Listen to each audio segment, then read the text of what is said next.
Today we are going to perform the experiment on size separation. So what is the size separation? Actually, for the preparation of pharmaceutical dosage forms, we need all the particles should be in a uniform size or same size. Practically it is not possible. That's why most of the times we are using a particles of similar size. That means narrow size distribution. So for that, to get the particles of uniform size, we are performing the size separation. In this size separation, it is one of the unit operation.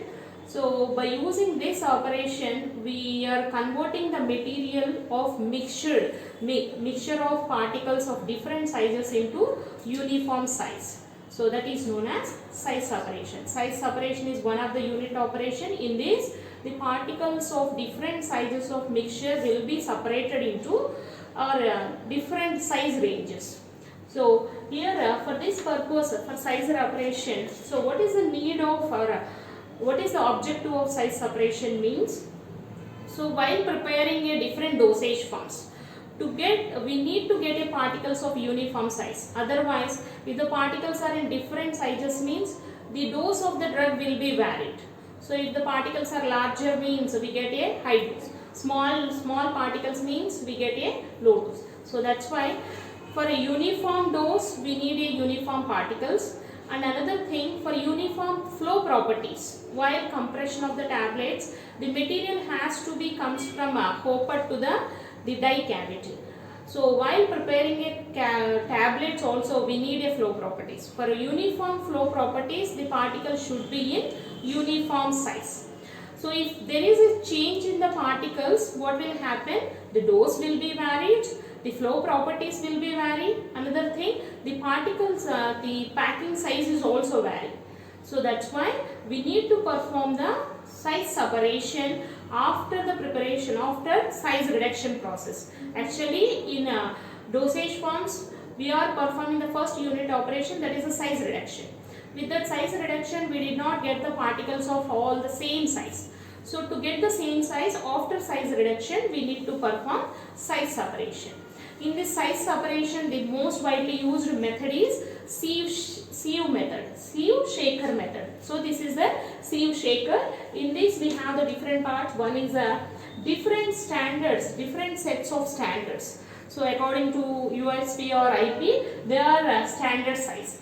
The size will be indicated as, so here the sieve of 200 size, the sieve of 85, 60, 36, 22, sieve of 14, sieve number of 12, sieve number of 8.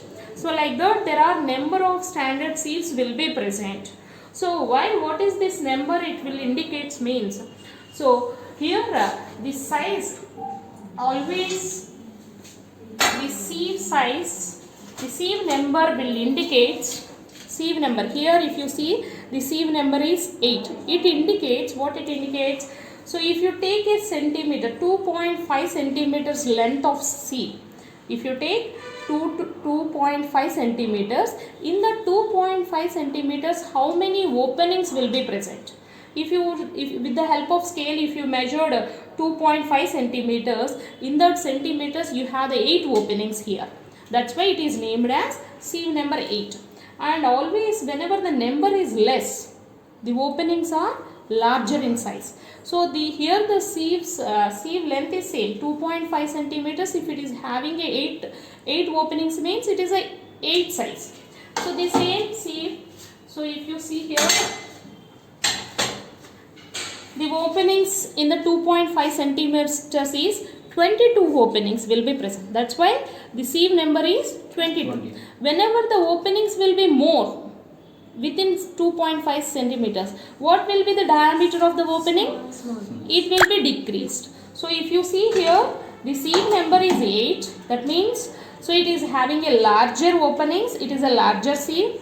Whenever if you see the 22 sieve, it indicates so the small openings. So that means 2.5 centimeters will contain 22 openings. So whenever the more the number of sieve, it indicates the smaller the size of the sieve. Right? Smaller the size of sieve. So if you see here another sieve, 85 sieve, sieve number 85. So within the 2.5 centimeters or 25 mm, the openings are 85. Whenever the number of openings will be more, the size will be decreased. So if you see, if you compare the sieves, so like this, so here it is a 8, it has a larger openings. The second one is a 22 sieve, it has a small openings. And if you compare the third one, that is 85, it is a much more smaller size. So while performing a size separation, we need to take a standard sets of sieves. And first we need to set all the sieves on the sieve shaker. All the sieves should be set on the sieve shaker. So always the coarse sieve, fine sieve at the bottom and coarse sieve at the top. Fine sieve at bottom. So here the 200 number, it indicates it is a very fine sieve. So that's why we are keeping at the bottom. Always fine sieve at the bottom, coarse sieve at the top. So the next number will be here 85. And the next number will be 60. And next number will be 36. 22. 40. The next one is 40. Next one is 12. And the last one is 8. So like that we need to set the sieves on the sieve shaker. So the fine at the bottom and coarse at the top. So always the number, smaller the number will indicate larger size, higher the number will indicate it is a fine size. So after setting all these sieves, and we need to place the sample. Place the sample. Whatever the material has to be size separated, we need to place. Mostly we are taking 100 grams of either it may be powder or it may be granules. So we are taking and we are placing on the top sieve. So the material, mostly 100 grams of the material we are placing on the top sieve, and after that we need to place a lid. We need to place the lid. Close it.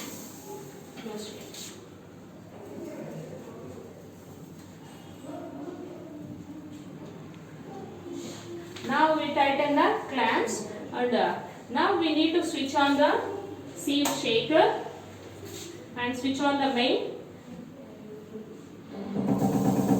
Then so it has to be performed for 20 minutes. So we need to perform for the sieve shaking is subjecting for 20 minutes. After the 20 minutes, we need to collect the material whatever which is written on the each sieve. Each sieve మీద ఎంతైతే material ఉంటుందో we need to collect that material. So this is about the size separation by the sieving method. So in this this equipment is known as sieve shaker. So what is the purpose of sieve shaker? For the size separation of the samples. So here why we need a size separation? To get the uniform particles.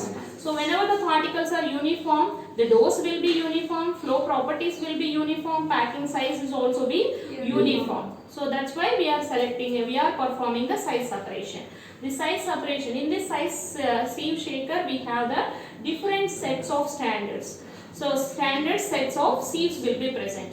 Always we need to arrange in the manner of coarse at the top, fine at the bottom. So whatever the larger number, it is a fine sieve. Whenever the number will be less, it is a coarse sieve. We need to arrange like that, and after that we place the sample, 100 grams of the sample on the coarse sieve, and we need to switch on the main, and it has to be undergone for a size separation for about of 20 minutes.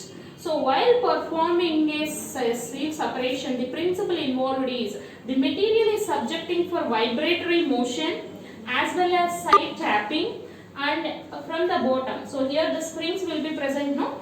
So they will initiate the bottom tapping, and finally there is a rotary motion will also be present. So in sieve shaker the material is subjecting for vibratory motion, side tapping, bottom tapping and rotary motion, which will initiate the size separation. So after 20 minutes we need to collect the material, whatever the material which is retained on each sieve. Based on that we can determine the particle size. So if any material which is passed through one sieve means it indicates, so which is smaller than that sieve,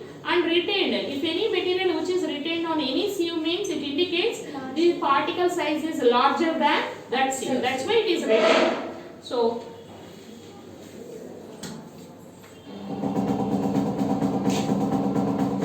this is about the size separation. So next we will see the how we can calculate the particle size by using a formula.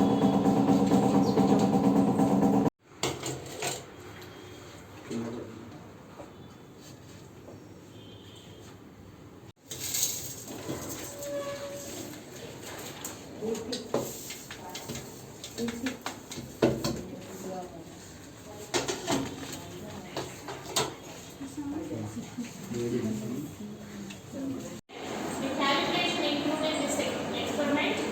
So first, the C member, whatever we are there in the C member. So of the aperture size already you noted, which is present on the each C. So for example, 8C which has the diameter and opening size of 2057 micrometers. If you see 36 member, it has the aperture opening of, so the opening size or diameter of that opening is the 425 micrometers. Always all these are in micrometers. The next one, so if you see the 200C, it has the opening diameter of 75 micrometers. So as it, if you see this table, it indicates whenever the size is more, the aperture size is less. 200 size, it is having a opening of 25 micrometers. So if you see the number 8, it is having larger opening size, that is 2057 micrometers. And next one is, the next column is midpoint of the opening size. So how we get midpoint means the addition of these two, average of these two will indicate the midpoint of size. The first seal as such, there is no upper seal in that, so that's why the first number, which first middle or mean size of opening is same as such of first seal. And second value of mean size will be the average of these two. Okay, so that indicates 2057 plus 1405 by 2. We will get the mean size, mean aperture size. So which is indicated by D. How we can calculate D? The average of two seals indicates the average mean size, which is indicated by D. And next column is the weight retained on each seal. So already you collected the sample and you need to weigh, and respect to whatever the weight which is retained on each seal, you should be taken here. So for example, if you see the weight retained on first seal, it may be 3 grams. So already we taken a total 100 grams. So the next, the weight which is retained on, if you take, it is a 7 grams. And the weight retained which is on the third seal, it may be 25 grams. Like that, you need to weigh all the material which is retained on each seal. And next, this is indicated. The next one is the percent weight retained. Percent weight retained means, so the weight on each seal, divided by total weight. Total weight you taken 100 grams, right? 100 grams. The weight retained on first seal is 3 grams into 100. So here these two will be cancelled. The weight retained will be 3%.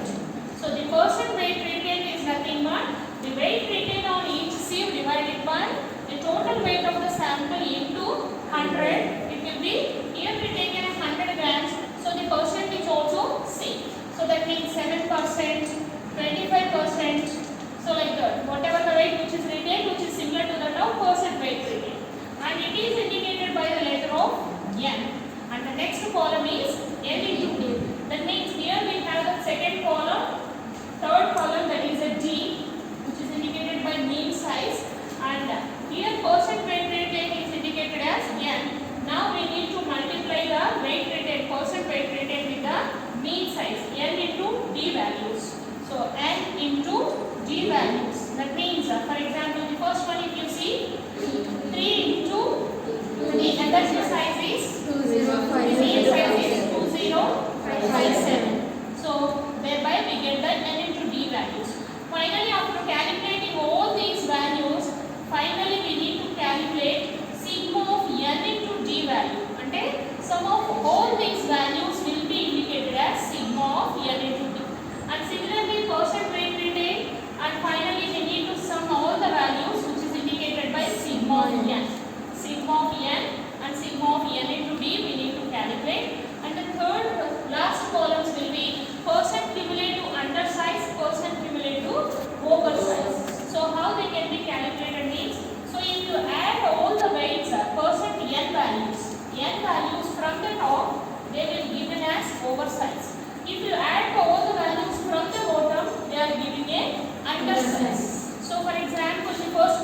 next value means 5 plus 2 that is equal to 7 and 7 plus 35 that is equal to 42. Like that we need to add from the bottom, we get a undersize, finally we get the value of 100 because we taken a sample of 100. And some of the times we did not get the 100 value, it may be 95 or 99 if you wasted the material. If there is any wastage during the separation process, the value will not be reached to the 100. It may be some 99 or 90 based on the wastage whatever we are factoring in the process. So this is about the experiment. And finally we need to calculate the average particle diameter. Average particle diameter, it will be calculated by sigma of n into d by sigma of n, which will give the average particle diameter. The purpose of doing all these experiments is to determine the average particle size.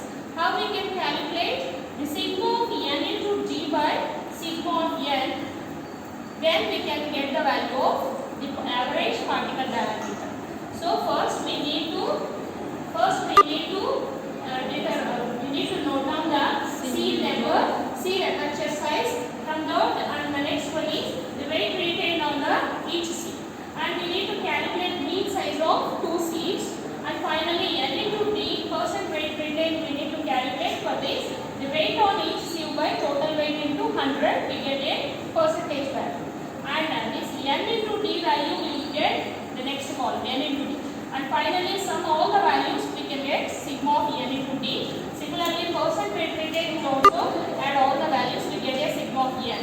And sigma of n into d by sigma of n, from this we can calculate the average particle diameter. So, other than that, this is a theoretical method. And we can also determine the particle size from the graph also. Graph also we can calculate the average particle diameter. How we can determine means? The mean size V on x-axis, the percent opening size V on x-axis, the percent weight retained, that is n value on x-axis. So if you plot a graph between d versus n, you get a bell-shaped hyperbola, and from this whatever the value which is known as mean value, the large average particle diameter.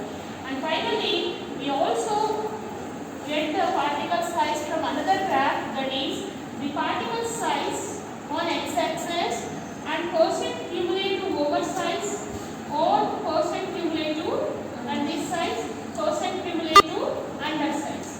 And when we are plotting a graph between particle size versus cumulative oversize and cumulative undersize, we get a two S-shaped curves.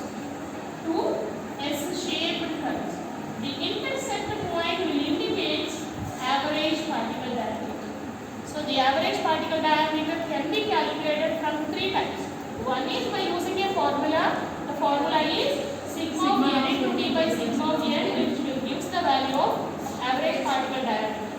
Another thing is by plotting a graph between d versus n, we get a mean value. And another graph will be versus particle size versus percent cumulative undersize and percent cumulative oversize. So we get a two S-shaped curves, that is a sigmoid shaped curves. The intercept of these two curves will indicate the average particle diameter. So by this we can calculate the average particle diameter. So finally we need to report. So this is about that. So this is the particle size. So when we are taking a sample of the so-and-so sample, the average particle diameter was found to be this much of micrograms, like micrometers.